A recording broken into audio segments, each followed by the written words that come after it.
Push press we need to think of as a total body movement, just not as a overhead upper body movement, because you're using your legs, your quads, your hips to drive the bar, create momentum at the bottom, and then finish and follow through with the shoulders and the triceps.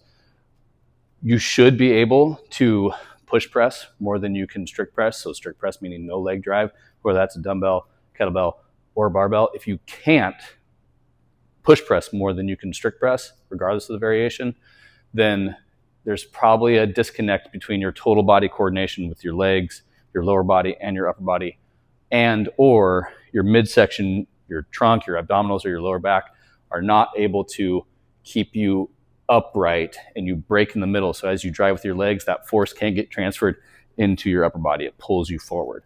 So if you can't push press as much or more, you probably need to step back and address those things. But when we set up for a push press, the movement we're looking at is we want to dip and drive. And as we dip and drive with our legs, we follow through with our shoulders and triceps, with our upper body. And when we dip, it doesn't matter, like you shouldn't go way down. It's not a squat.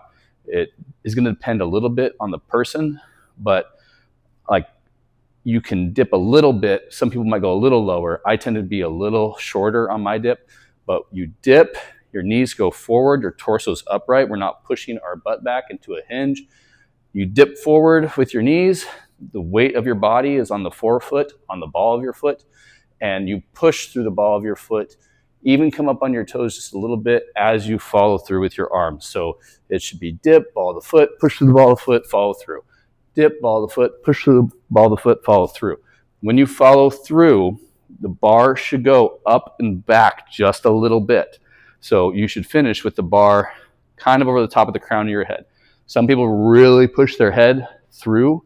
You don't need to go quite that hard with the push of the head through your arms. Just finish with the bar over the crown of your head and you'll be good to go. If you have kettlebells or dumbbells, obviously you're not going to finish with them over the crown of your head. If your bicep is in line with your ear, then you pretty much have it. So if we're doing a barbell push press, for the barbell push press, get your grip set where you want. I tend to be a little bit more narrow. A push press isn't something you tend to do super wide, but like there are definitely variations for that. You can do a behind the neck push press, snatch grip push presses, but just in general, most people don't, but they're totally doable. So I go a little more narrow, center up, step through. Okay, I'm going to dip, knees forward, ball of the foot. I'm going to follow through. So dip.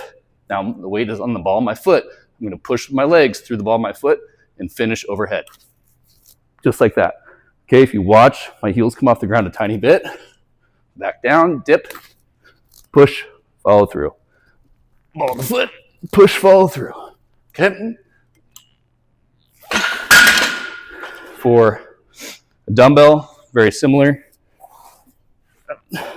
With a dumbbell push press, you obviously got to clean it up into your dumbbell rack position. Same thing, same dip, ball of the foot. Follow through, biceps in line with the ears, drive through the ball of your foot, come up on your toes, finish with your shoulders and triceps in that overhead position. For kettlebells, a kettlebell push press is a little bit harder because of the stabilization. They're going to want to wobble on you, so you're going to have to clean them up. That was a nasty clean. But right here, upright, dip the same way on the ball of your foot. Push, and then you're going to kind of pronate as you go up, meaning the palms point forward. Back down, palms face each other, dip, push, palms away, back down to that rack. Good dismount with the kettlebells on the ground. And regardless of what push press variation you need to go with, just think, knees go forward, upright torso, push to the balls of my feet, finish, biceps in line with the ear, over the top of the crown of my head.